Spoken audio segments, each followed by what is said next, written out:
शब्बात पर यीशु और उनके शिष्य अन्न के खेतों में से होकर जा रहे थे। उनके शिष्यों को भूख लग गई और वे बालें तोड़कर खाने लगे। ये देख फरीसियों ने आपत्ति उठाई। देख लो, तुम्हारे शिष्य वो कर रहे हैं जो शब्बात संबंधित व्यवस्था के अनुसार गलत है।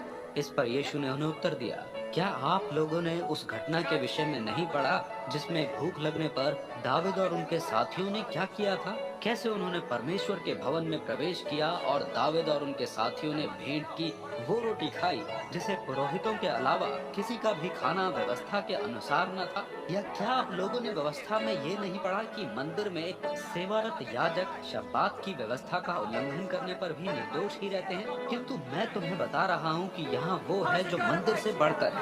वस्तुतः तुमने यदि इस बात का अर्थ समझा होता, मैं बलि की नहीं परंतु दया की कामना करता हूँ, तो तुमने इन निर्दोषों पर आरोप न लगाया होता, क्योंकि मानव पुत्र शब्बात का स्वामी है।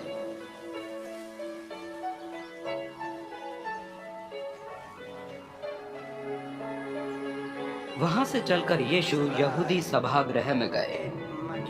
वहां एक व्यक्ति था जिसका हाथ सूख चुका था। उन्होंने यीशु से प्रश्न किया, क्या शब्बात पर किसी को स्वस्थ करना व्यवस्था के अनुसार है?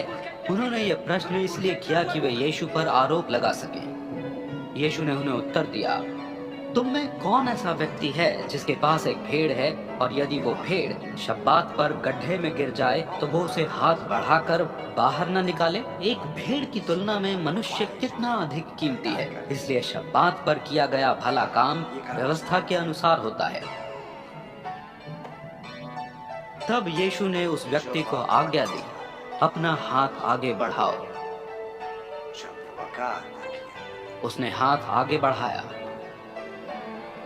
वो हाथ दूसरे हाथ के जैसा स्वस्थ हो गया था। इसलिए फरीसी बाहर चले गए तथा यीशु की हत्या का षड्यंत्र रचने लगे। यीशु को इसका एहसास था, इसलिए वो वहां से चले गए। अनेक थे जो उनके साथ उनके पीछे पीछे चल रहे थे। यीशु ने उनमें से सभी रोगियों को स्वस्थ कर दिया और उन्हें चेतावनी दी कि इस विषय में वे किसी से वर्णन न करें कि वो कौन है। ये भविष्यद्वक्ता यशायाह द्वारा की गई इस भविष्यवाणी की पूर्ति थी। यही है मेरा चुना हुआ सेवक, मेरा प्रिय पात्र, जिसमें मेरे प्राण को पूरा संतोष है। मैं उसे अपने आत्मा से भरा करूंगा और वो अन्य जाति में न्याय की घोषणा करेगा।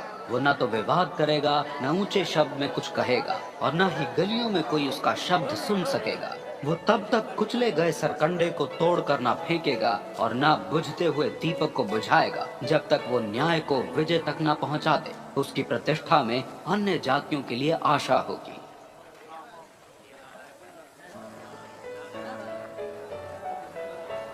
तब यीशु के सामने एक ऐसा व्यक्ति लाया गया जो प्रेत आत्मा से पीड़ित था। वो अंधा तथा गूंगा था। यीशु ने उसे स्वस्थ कर दिया। परिणाम स्वरूप वो व्यक्ति बातें करने और देखने लगा। सभी भीड़ चकित रह गई। मौजूद लोग आपस में विचार कर रहे थे, कहीं यही दाऊद का वो वंशज तो नहीं? किंतु ये सुनकर फरीसियों ने इसके विषय में अपना मत दिया।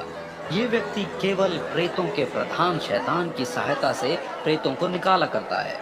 उनके विचारों के विषय में मालूम होने पर यीशु ने उनसे कहा, कोई भी ऐसा राज्य जिसमें फूट पड़ी हो मिट जाता है। कोई भी नगर या परिवार फूट की स्थिति में स्थिर नहीं रह पाता। यदि शैतान ही शैतान को बाहर निकाला करे तो वो अपना ही विरोधी हो जाएगा। तब भला उसका शासन स्थिर कैसे रह सकेगा? यदि मैं प्रेतों को शैतान के सहयोग से बाहर निकाला करता हूँ, तो फिर तुम्हारी संतान उनको कैसे बाहर करती है? परिणाम स्वरूप वे ही तुम पर आरोप लगाएंगे। परंतु यदि मैं प्रेतों को परमेश्वर के आत्मा के द्वारा बाहर कर रहा हूँ, तो ये साबित हो गया है कि तुम्हारे बीच परमेश्वर का राज्य आ चुका है। भला ये कैसे संभव है कि कोई किसी बलवान व्यक्ति के घर में प्रवेश कर उसकी संपत्ति लूट ले? हाँ, यदि बलवान व्यक्ति को पहले बांध दिया जाए तब उसकी संपत्ति को लूट लेना संभव है। वो जो मेरे पक्ष में नहीं मेरे विरुद्ध है, और वो जो मेरे साथ इकट्ठा नहीं करता वो बिखेरता है। इसलिए तुमसे मेरा कहना यही है, लोगों द्वारा किया गया कोई भी पाप कोई भी परमेश्वर निंदा क्षमा के योग्य है, किंतु पवित्र आत्मा की निंदा क्षमा नहीं की जाएगी।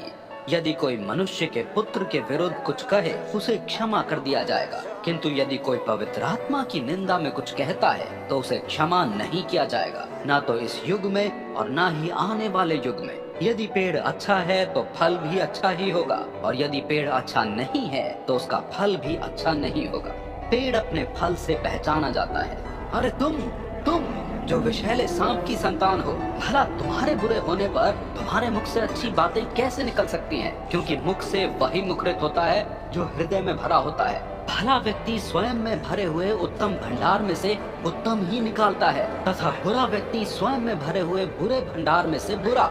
तुम पर मैं स्पष्ट कर रहा हूँ, हर एक व्यक्ति न्याय दिवस पर अपने निराधार शब्दों का हिसाब देगा, क्योंकि अपने शब्दों के द्वारा ही तुम निर्दोष या दंडित घोषित किए जाओगे। कुछ शास्त्रियों और फरीसियों ने यीशु से विनती की, गुरुवर, हम आपसे कोई अद्भुत चिन्ह देखना चाहते हैं। यीशु ने उन्हें उत्तर दिया, ये दुष्ट तथा परमेश्वर के प्रति निष्ठाहीन पीढ़ी अद्भुत चिन्ह की लालसा करती है, फिर भी इसे भविष्यद्वक्ता योना के चिन्ह के अतिरिक्त कोई भी चिन्ह नहीं दिया जाएगा। ठीक जैसे भविष्यद्वक्ता योना 3 दिन और 3 रात विशालकाय जल जंतु के पेट में रहे, मनुष्य का पुत्र भी 3 दिन और 3 रात भूमि के भीतर रहेगा। न्याय दिवस पर नीनवे नगर की जनता इस पीढ़ी के साथ उपस्थित होगी और इसे धिक्कारेगी, क्योंकि उसने तो भविष्यद्वक्ता योना के प्रचार के परिणाम स्वरूप पश्चाताप कर लिया। किंतु यहाँ तो वे हैं जो भविष्यद्वक्ता योना से भी बढ़कर हैं। न्याय दिवस पर दक्षिण की रानी इस पीढ़ी के साथ खड़ी होगी और इसे धिक्कारेगी, क्योंकि वो पृथ्वी के छोर से यात्रा कर राजा शलोमोन के ज्ञान को सुनने आई थी। किंतु यहाँ तो वो हैं जो राजा शलोमोन से भी बढ़कर हैं। जब दुष्ट आत्मा किसी व्यक्ति में से बाहर आ जाती है, वो निवास स्थान की खोज में सूखे स्थानों में फिरती है, किंतु उसे निवास स्थान प्राप्त नहीं हो पाता। तब वो सोचती है कि मैं जिस निवास स्थान को छोड़कर आई थी वहीं लौट जाऊं। वो वहां लौटकर उसे खाली, साफ और सुथरा पाती है। तब वो जाकर अपने से अधिक बुरे 7 आत्मा और ले आती है, और वे सब उस व्यक्ति में प्रवेश कर उसमें अपनी घर बना लेती हैं। तब उस व्यक्ति की स्थिति पहले से खराब हो जाती है। यही स्थिति होगी इस दुष्ट पीढ़ी की भी। जब यीशु भीड़ से बातें कर रहे थे, उनकी माता तथा उनके भाई उनसे भेंट करने की प्रतीक्षा में बाहर ठहरे हुए थे। किसी ने उन्हें सूचित किया, आपकी माता तथा भाई बाहर आपसे भेंट करने के लिए प्रतीक्षा कर रहे हैं। जिस व्यक्ति ने यीशु को यह सूचना दी थी, उससे यीशु ने पूछा, वास्तव में कौन है मेरी माता और कौन है मेरा भाई? तब अपने शिष्यों की ओर संकेत करते हुए यीशु ने कहा, ये है मेरे भाई, मेरी बहन तथा मेरी माता। जो मेरे स्वर्गीय पिता की इच्छा पूरी करता है, वही है मेरा भाई, मेरी बहन तथा मेरी माता।